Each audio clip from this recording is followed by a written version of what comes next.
Me parece que en la anterior clase quedamos acá. Por lo que lo hace. Ya de todos modos, hicimos la presentación de ingeniería química y José. Justamente ya avanzamos esta semana las características de estabilidad filarias, después el compromiso, por ejemplo, en el caso de ingeniería, de la inflamación y irritación de los ganglios linfáticos del sistema linfático, ¿no? Muy similar en Brucha también, y al final se traduce, por ejemplo, con los síntomas de la elefantiasis, el tratamiento utilizando carbamazina, ivermectina, etc., ¿no? Luego hablamos de oncocerca, que va a producir la oncocercosis, va a producir justamente la presencia de los oncocercomas, ¿no? Como lesión característica, que tiene 3 membranas y en el interior están los parásitos. Posteriormente se habló también de la migración de la oncocerca directamente al globo ocular, produciendo en todo caso muchas veces compromiso del globo ocular y llega en el momento a todo el sistema óptico y puede afectar todo el mundo, ¿no? Luego tenemos esta otra que lo hace, ¿no? Justamente en la filaria social por Loireau, ¿no? Se limita endémicamente a África Oeste y Centro, especialmente en la región de Calabar, de donde viene el nombre, inclusive los edemas de corazón.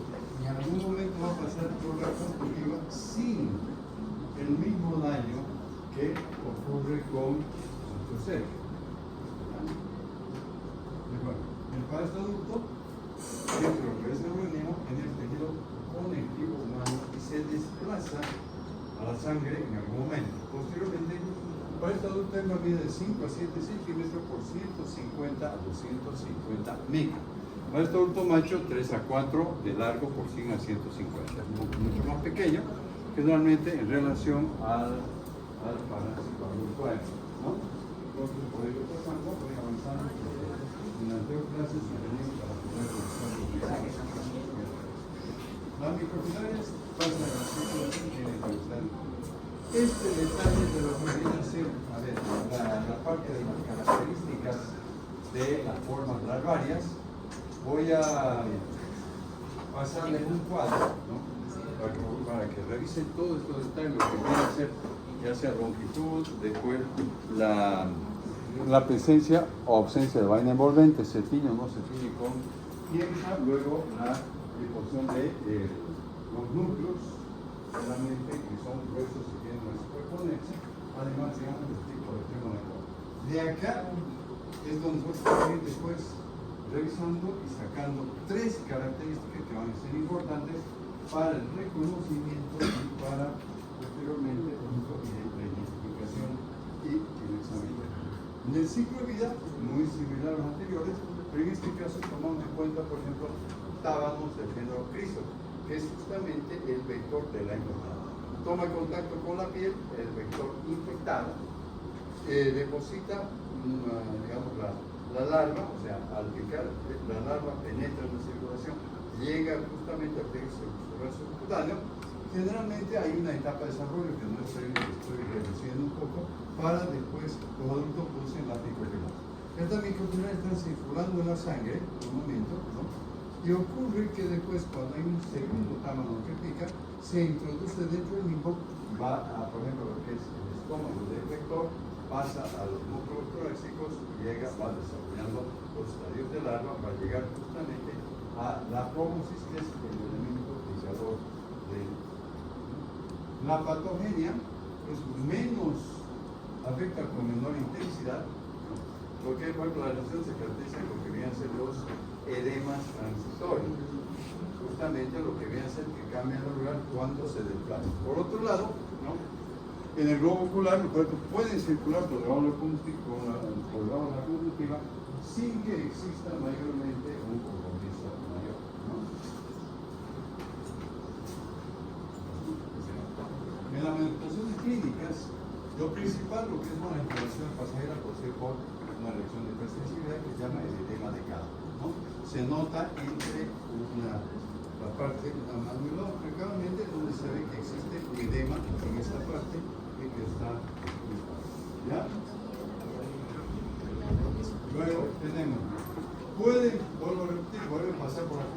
sin que mayormente haya un compromiso. Y se puede observar macroscópicamente, por ejemplo, y puede causar una sintomatología. Ahí tenemos la imagen. El diagnóstico, ustedes ya han visto en algunos casos parte bonito, pero vamos a intensificar la observación cabalmente de las formas de las microfilarias en la clase práctica para que puedan reconocer. ¿Sí?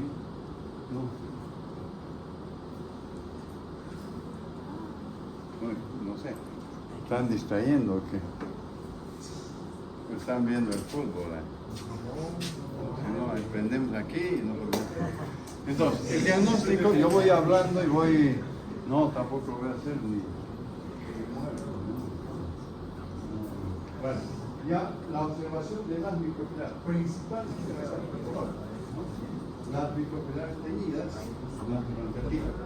No he mencionado acá, porque después lo hablo realmente también vienen otras pruebas, porque son, por ejemplo, las pruebas de ELISA. Se ve utilizar lo que es el PCR, dependiendo mucho de la característica de la población, la facilidad de poder acceder, porque también no es tan fácil, ¿no? Está en el centro de África, muchas veces es bastante difícil. Hay todavía muchas veces poblaciones dispersas. Entonces, generalmente el responsable de hacer el diagnóstico muchas veces son también algo que se estableció en los otros técnicos de salud, aunque ahora hay brigadas de salud que pueden dirigirse a la población, ¿no? Con el fin justamente de hacer el control de la enfermedad. No solamente esto, porque en África el continente tiene abundante, o sea, mucha patología, enfermedades bacterianas, virales, parasitarias, ¿no? Micológicas, ¿no? Por la clase es un trópico, pero no es trópico que muchas veces nos menciona, ¿no? Es un trópico donde hay muchas condiciones de visita. El medicamento de elección es de dietilcarbamazina. Generalmente hay mucha observación a la uso de la dietilcarbamazina. Se tiene que evaluar paciente por paciente porque sabemos que puede haber reacciones alérgicas severas. Eso hay que evaluar si el paciente tiene un problema alérgico o inclusive en un momento cambiar para la ivermectina. Porque la ivermectina puede actuar como microfilaricida, o sea, va a actuar sobre la forma embrionaria. ¿Ya? Entonces, eso en general. En el examen correspondiente, por supuesto, se mencionarán medicamentos, pero no preguntamos dosis, porque de todos modos, para preguntar dosis hay que tener un poquito más del conocimiento sobre la excreción, la vida media del medicamento. Ahora, acá por ejemplo menciono lo que es la eosinofilia pulmonar tropical pustilaria, similar a lo que también puede ser el síndrome de Leffler. Elevada eosinofilia. ¿Qué entendemos por elevada eosinofilia?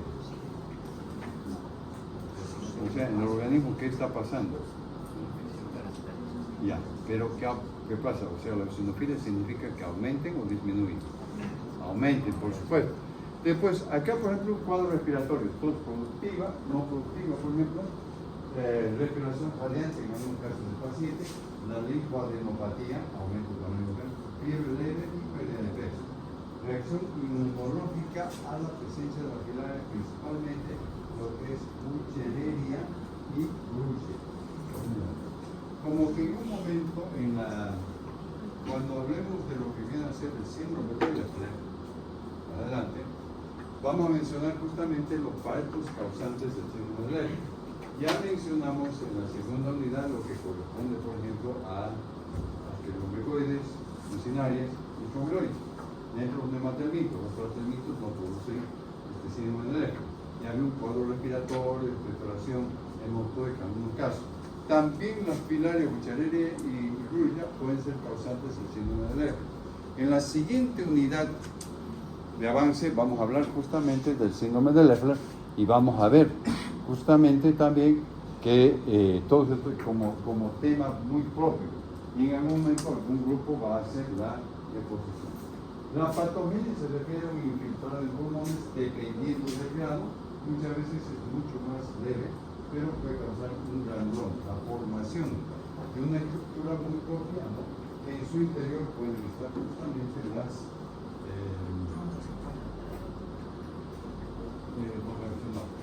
Como hallazgo, esta es una imagen para poder explicar, ¿no? Ya se ha mejorado notablemente lo que es la imagenología cuando ustedes ven con el motor correspondiente, ¿no?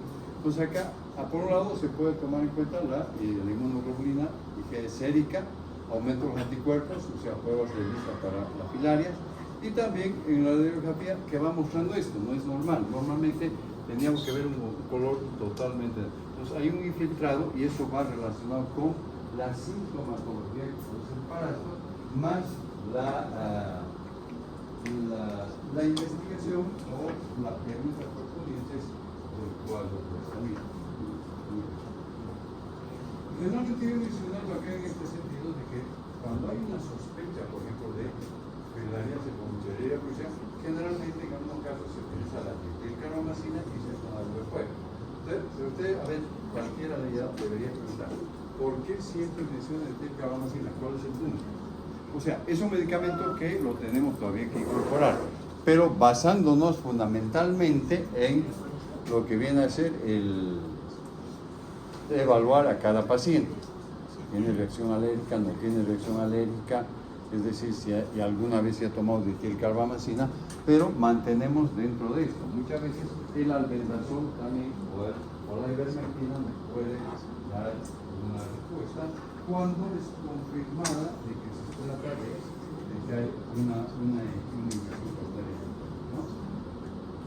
Después mencionamos un poco la filaria no patógena, la que sí hablamos. Por ejemplo, en este caso, la filaria procede por mantenerlos presente en las zonas rocosas y cálidas de América, ¿no? Es muy similar al anterior, solo que va a tener algunas características diferentes.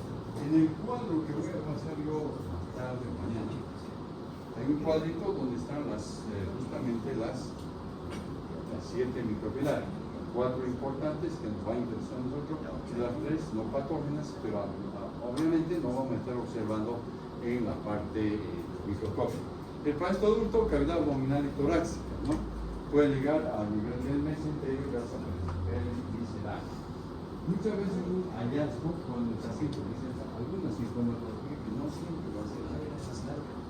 La microfilar, la diferencia es que generalmente no tienen vaina potente, son de menor diámetro, tienen alrededor de justamente 4 micras, y va a llevar el microscopista entrenado va a poder diferenciar, ¿no? Después un espacio cefálico grande, núcleo fino, ¿no? Pero no vamos a estar en detalle, una revisión bastante. El circulado transmisión por insectos hematófagos del género Culicoides y simulacros. La misma característica dentro del ciclo, el contacto con vectores, penetración dentro de la piel, van a tener sus restos cutáneos, el desarrollo de formas adultas en un pequeño tiempo, las formas adultas producen las formas embrionarias que son captadas por nuevas, ya sea un culicoides o un simulio, y dentro de ellos entonces una etapa de ciclo, ¿no? De formación y desarrollo para que después el vector sea importante para un nuevo paciente. No presenta una sintomatología importante, es decir, no específica. Ya ves, muchas veces al hacer una búsqueda se puede encontrar por la microfilaria y generalmente se va a mostrar el tratamiento. Menciono todavía de que así. La filaria por vasodera aperta de Teococerca, que está justamente causada en los países de África, ¿no? Leve sintomatología en algunos casos. Muchas veces se pueden localizar en la cavidad serosa, efectivamente, en algún momento, por ejemplo, vamos a hablar de parásitos que producen en algún momento las infecciones en países africanos. Pero muchos dirán, bueno, están localizados allá. Pero, sin embargo, hay también en algún momento la migración de los pacientes puede determinar que en algún momento estos pacientes o estas personas vengan y estén, por ejemplo, como residentes en el país. Por lo menos hay algunos, digamos, refugiados también en algún momento que están ya en el país, o sea, que vienen de Nigeria, vienen del Congo, etcétera, de varios países, ¿no?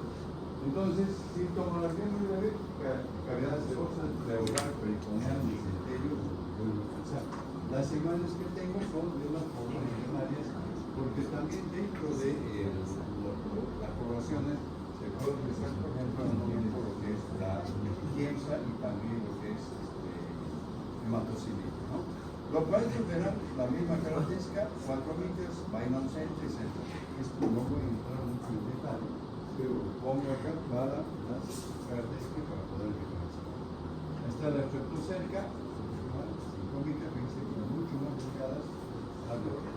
Lo que a nosotros nos va a interesar principalmente es, en este momento, es el reconocimiento de las 4 pilares, principalmente. El tema, o sea, la manifestación de clínicas, la patología y el diagnóstico correspondiente, ¿no?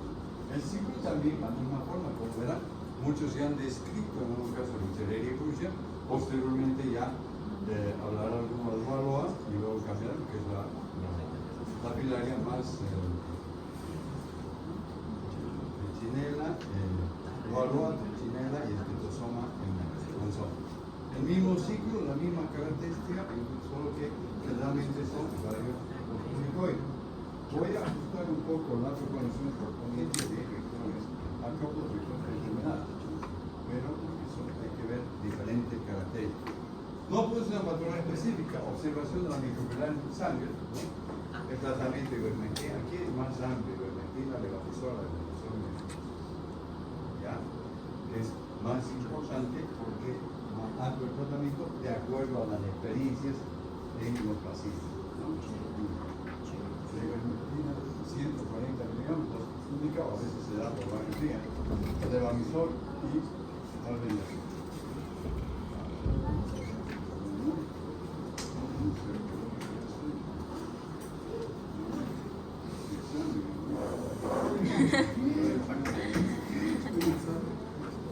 Ahí está.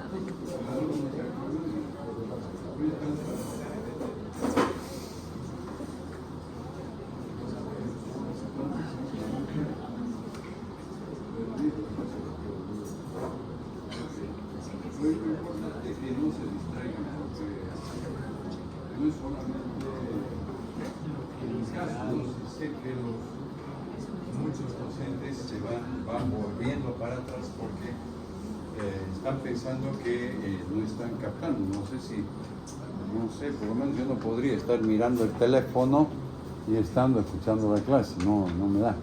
O me concentro en una cosa, o otra, sí, ¿no? Pero yo voy comentando, voy avanzando.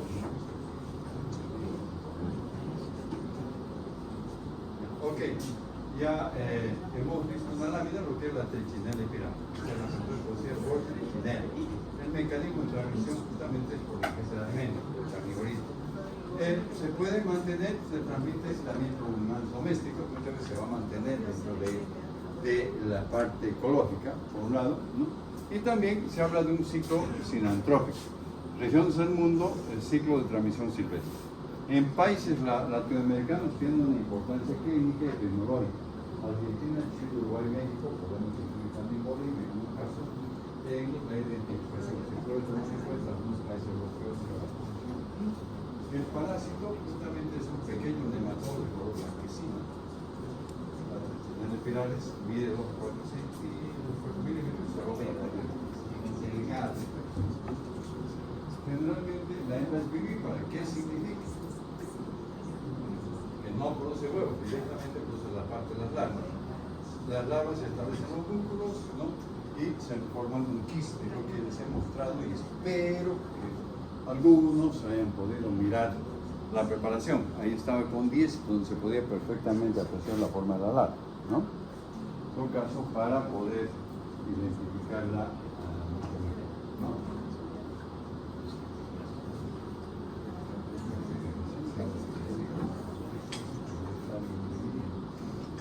Principales hospederos domésticos, es importante también, por ejemplo, lo que viene a ser el cerdo, la rata y el hongo, ¿no? Ahora, el hongo es muy fácil, adquiere la infección por a través de la ingestión de carne cruda o mal cocida de cerdo, ¿no? Que contiene las larvas. Cuando ingresa las larvas, el jugo digestivo de la carne, se quedan las larvas en libertad. Posteriormente en el intestino, desarrollan rápidamente adultos que se diferencian en crecimiento. Los machos pequeños, las hembras, son eliminados. Y luego,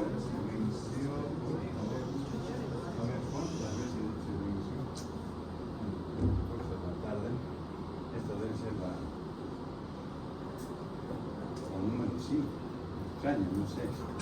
Vamos a ver la forma.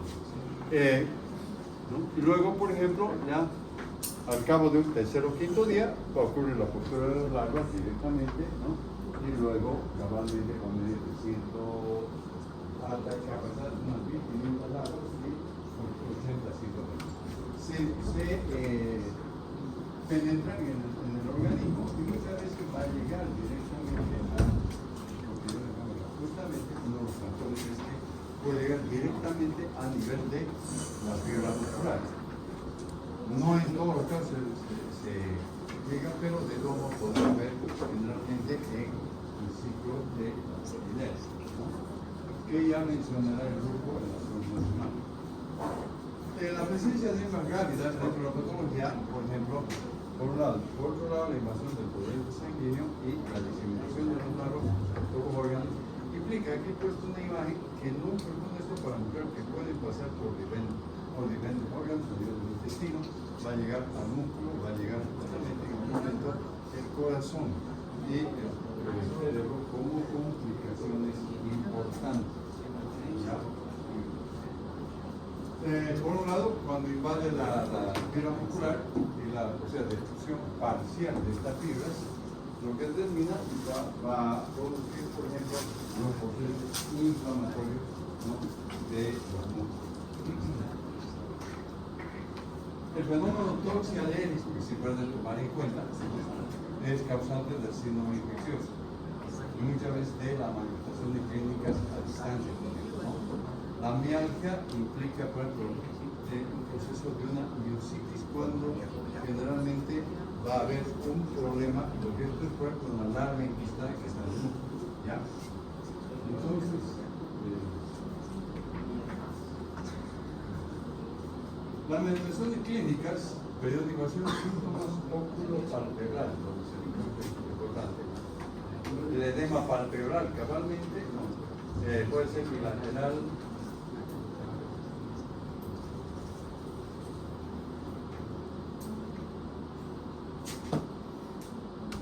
simétrico, indoloro y de aparición brusca.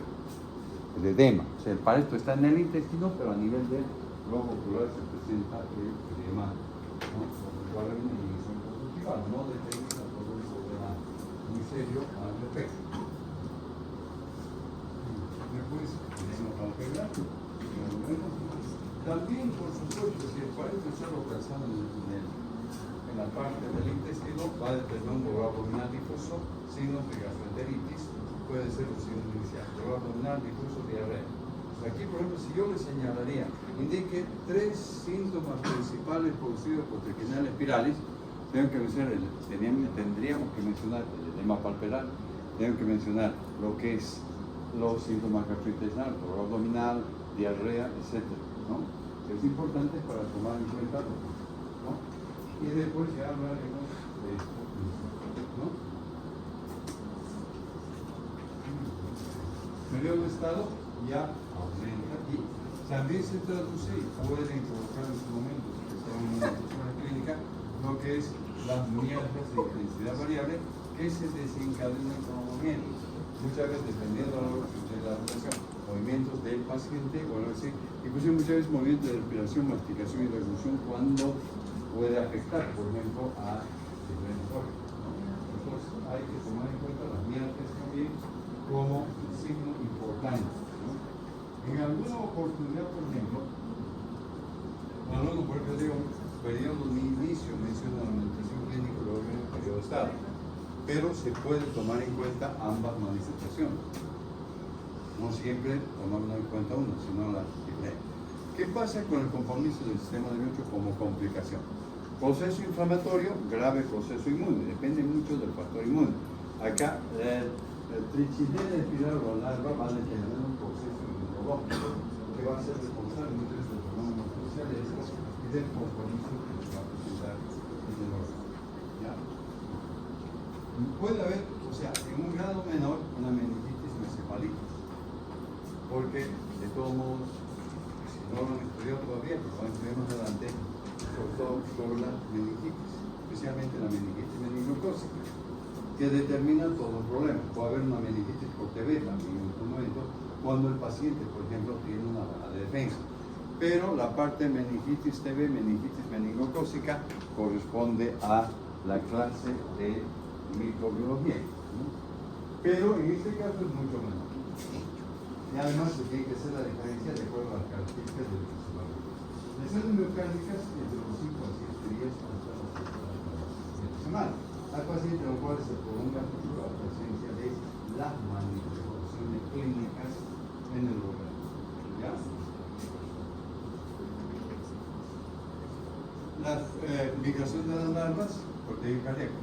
O sea, es una manifestación transitoria, no hay un compromiso importante, pero tomando en cuenta como complicación la llegada de triquinela a nivel del corazón y del sistema nervioso, ¿no? A la circulación coronaria, y porque el antecedente va a ser la infección de carne infectada con triquinela. Cuadro clínico, no hay muchos síntomas, va a haber un dolor funcional y palpitaciones. Ahora, acá por ejemplo no estoy mencionando en este momento que debe ser el diagnóstico diferencial. Las enfermedades que van a producir algunas molestias o algunas tipo de cardiopatías. Tienen que hacer la diferencia, solo que dentro del plan de asignatura no corresponde a esa diagnóstico, porque eso lo vamos a ir viendo más adelante, ¿no? No se asigna. El diagnóstico clínico, epidemiológico, laboratorial. Clínico, viendo las manifestaciones clínicas, el hecho, por ejemplo, del edema febral, etc. Asimismo, también las biopsias. Epidemiológico, principalmente en la historia clínica, el antecedente que el paciente ha consumido carne de cerdo marcosito contribuye a la sospecha de la enfermedad con mayor, ¿no? Después, laboratorio. Comprobación patológica es difícil. Ustedes dirán, por ejemplo, la muestra que teníamos es una muestra de biopsia de músculo del huésped intermediario. Nos sirve para el reconocimiento, pero no es factible en relación, es más difícil en relación a biopsia. Generalmente lo que funciona mucho mejor es las pruebas inmunológicas, es decir, exámenes indirectos, donde generalmente se realiza hemaglutinación, inmunofluorescencia especialmente, y también hay una intradermoreacción de Bachelor. La intradermoreacción se basa cabalmente en lo que es la extracción, por ejemplo, de las proteínas por inmunocromatografía, y posteriormente esas proteínas se produce un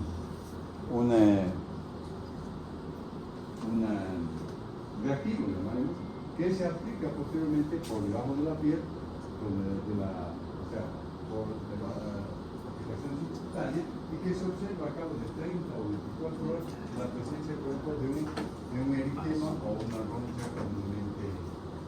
Ahí está la toma de muestra, usted realiza. Acá, por ejemplo, trató de significar el equipo que está tomando en cuenta cuáles serían las principales medidas preventivas. Muy resumiendo, predomina en los países no tropicales de Europa y América, ¿no? Argentina, principalmente en Bolivia también tenemos unos casos, creo que Brasil en algunos, en Europa en algunos grupos de población, o muchas veces los que son, por ejemplo, los individuos que son cazadores, etcétera, y que muchas veces consumen carne, porque se habla de consumo de carne de oso pardo, ¿no? Lo importante de la medida es educación a la población, la necesidad de conocer la carne. La temperatura, lógicamente, va a ser un factor que va a influir en ciudades y países, las normas legislativas es importante, por ejemplo, ¿no? En lo que es la producción de carne de cerdo en condiciones favorables.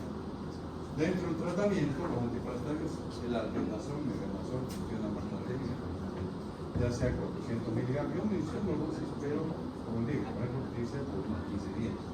Pero en la parte de los exámenes, voy a mencionar porque ustedes lo que van a hacer sobre todo, tomar en cuenta solamente los medicamentos, 1, 2, 3, ¿no?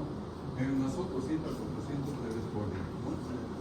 Sintomático, analgésicos, antiinflamatorios y corticoides. para poder, si hay un problema inflamatorio en la fibra muscular, primeramente estamos administrando medicamentos que va a tender a eliminar el parásito y eliminar la forma, pero el paciente tiene problema inflamatorio grave, entonces antiinflamatorio y también los corticoides pues, tienen un efecto antiinflamatorio importante en muchas circunstancias. Ahora, las cosas tisulares problemáticas. ¿Qué podemos decir al respecto? ¿No? Realmente son fratelmitos. Nosotros hemos estudiado los estados fratelmitos intestinales, tenis, hemolepis y glote. En este caso están tisulares a nivel de los tejidos. Casi todos son hermafroditas salvo los esclitosomas. Los esclitosomas presentan sexo separado. En la próxima semana les toca a un grupo ya hacer la exposición sobre esclitosoma manzoni, ¿verdad? Pues ahí va a explicar un poco, ¿verdad? Y lo característico es que la hembra de esclitosoma vive permanentemente localizada en lo que es el llamado canal ginecóforo del macho, que presenta en la parte ventral, ¿ya? Entonces es una característica muy importante.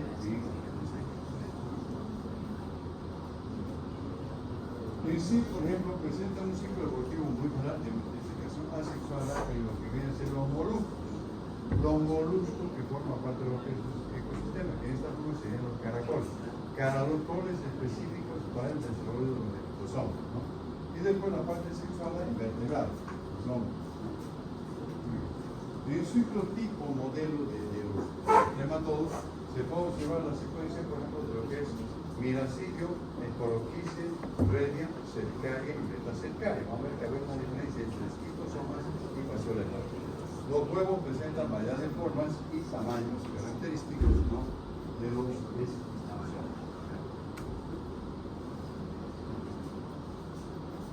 Generalmente la eclosión de los huevos va a ocurrir en condiciones de los ecosistemas donde va a permitir la liberación de lo que es el miracidio ciliado, que va a penetrar directamente en el huésped específico, caracol específico, que vamos a ver después en cuanto a... Y eso era en general. Ahora de los esclitosomiasis.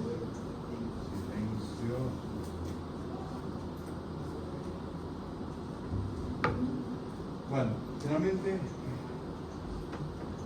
la enfermedad producida cabalmente por el vinto trematodo de la familia Schistosomatidae, que puede pasar al hómero vertebral de acuerdo, ¿no?, a la distribución geográfica o la presencia del mismo.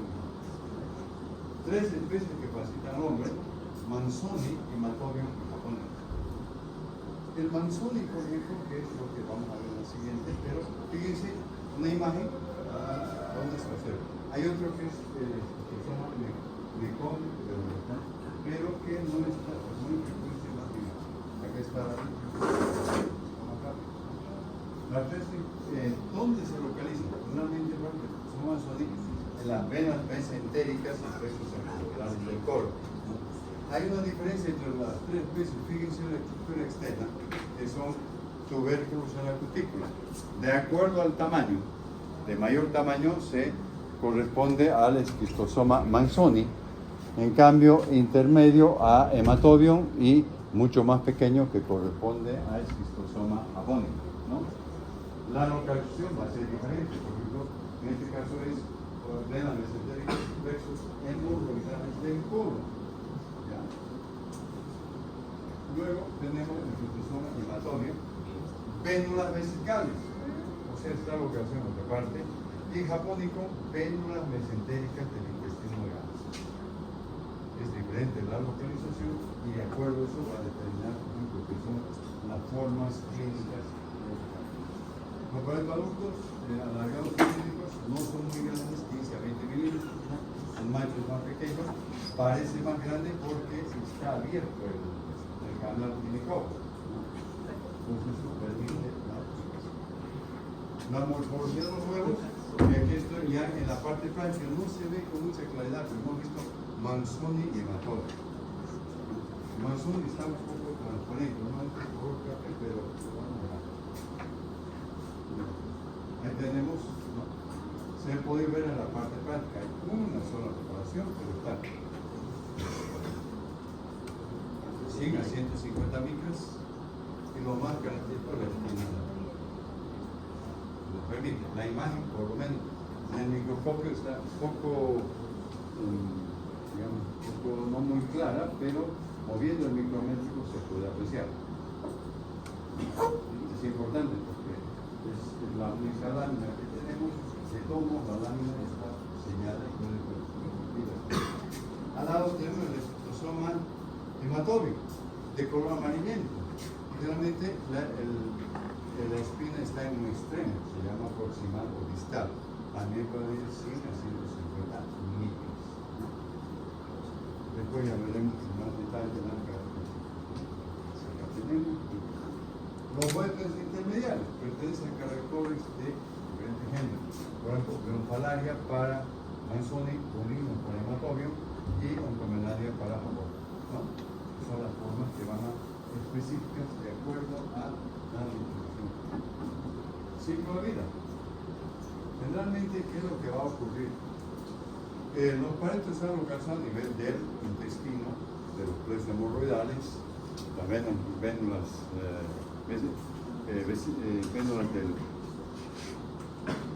de la vejiga, ¿no? ¿Y qué es lo que ocurre? El paciente que está infectado realmente va a eliminar, en el caso de Manzoni japónico, los huevos que van a caer o entrar dentro de un ciclo. Entonces el individuo va a estar sumergido en algunas condiciones y va a eliminar la entera. El huevo eclosiona por el pH, salinidad, etc. y libera el mioncidio ciliar, que va desplazándose un tiempo y va a buscar y va a penetrar directamente en el tejido de los caracoles. En el caracol, por ejemplo, va a determinar el desarrollo primeramente de dos esporoquistos, primarios, secundarios, etc., o 1 y 2 llamaremos, para posteriormente desarrollar la cercaria. La cercaria abandona el caracol y se encuentra justamente dentro en el agua, y en algún momento cuando toma contacto con el paciente penetra a través de la piel, generalmente de esa forma pasa directamente al organismo, va avanzando, llega por la circulación, forma la esquistosómula, y la esquistosómula posteriormente va a migrar, por ejemplo, a los tejidos portales, donde van a desarrollar los adultos, principalmente la vénula mesentérica. Pueden desplazarse o puede haber que los huevos después se van desplazando en el baño. Es diferente el ciclo y las formas. ¿Está claro hasta aquí? La patología, realmente, la fase inicial, invasión de las cercarias por la piel. Una dermatitis de intensidad variable. La segunda fase es cuando el parénquima adulto puede morir, principalmente los huevos se liberan, van a desencadenar, no es que se eliminó el huevo, sino desencadenando la formación de granuloma. Sobre el huevo se va produciendo, por ejemplo, infiltrado de eosinófilos y neutrófilos, y eso determina justamente un proceso inflamatorio a nivel del organismo.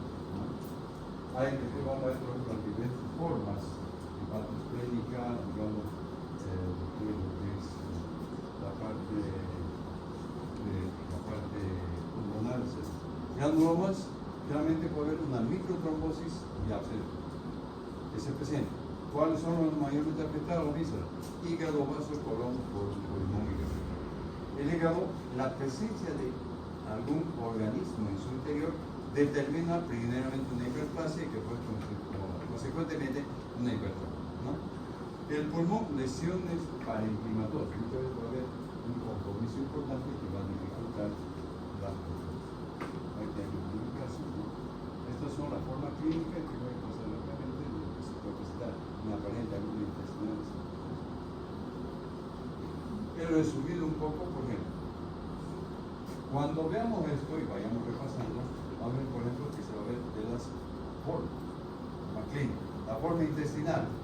El paciente va a presentar una diarrea mucosanguinolenta, tenesmo cólico abdominal. Puede ser, de todos modos, o sea, podemos pensar en otro tipo para esto, pero después se tiene que hacer, como digo, muchas veces lo tenemos que diferenciar. pero ahora nos abocamos específicamente a hablar de esquistosomiasis por Monzón, ¿verdad? Una forma hepatoesplénica, hepatomegalia, esplenomegalia. Depende mucho del grado, puede ser compensada, descompensada, complicada. Esa hepatoesplenomegalia va a haber un compromiso mayor, va a afectar a toda la parte del sistema. Luego, la forma vasculopulmonar. Entonces, en un momento, por ejemplo, hay que ir revisando porque va a ser diferente lo que es la forma gastrointestinal de la forma hepatoesplénica, ¿no? Fase inicial toxémica, hipertensión pulmonar cianosis.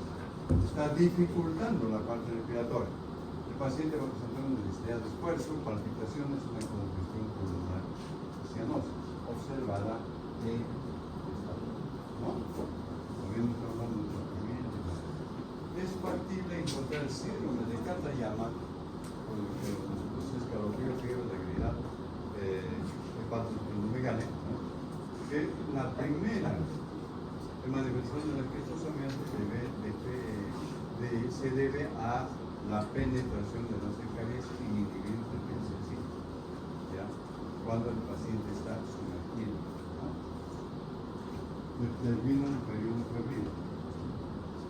Síntomas más característicos. Inclusive entonces, como síntomas característicos es una hematuria dolorosa, el paciente está orinando con sangre, ¿no? En los depósitos y la vejiga, que también se habla como la parte de la patogenia, se debe a la producción de granulomas, ulceraciones y pólipos.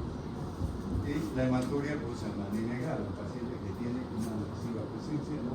Y puede comprometer el organismo.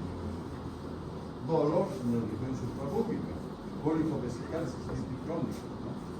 Aparte de esto, puede haber una obstrucción de la uretra, un compromiso mayor, y la infección bacteriana de vía seminal. ¿No? Acá tenemos la formación de los cólicos.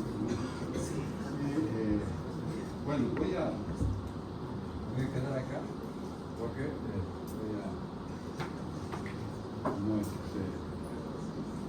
el día fue un poco intenso, pero ¿alguna pregunta hasta aquí? ¿Qué va por aquí? ¿Perdón? Polacuria. ¿Qué era eso?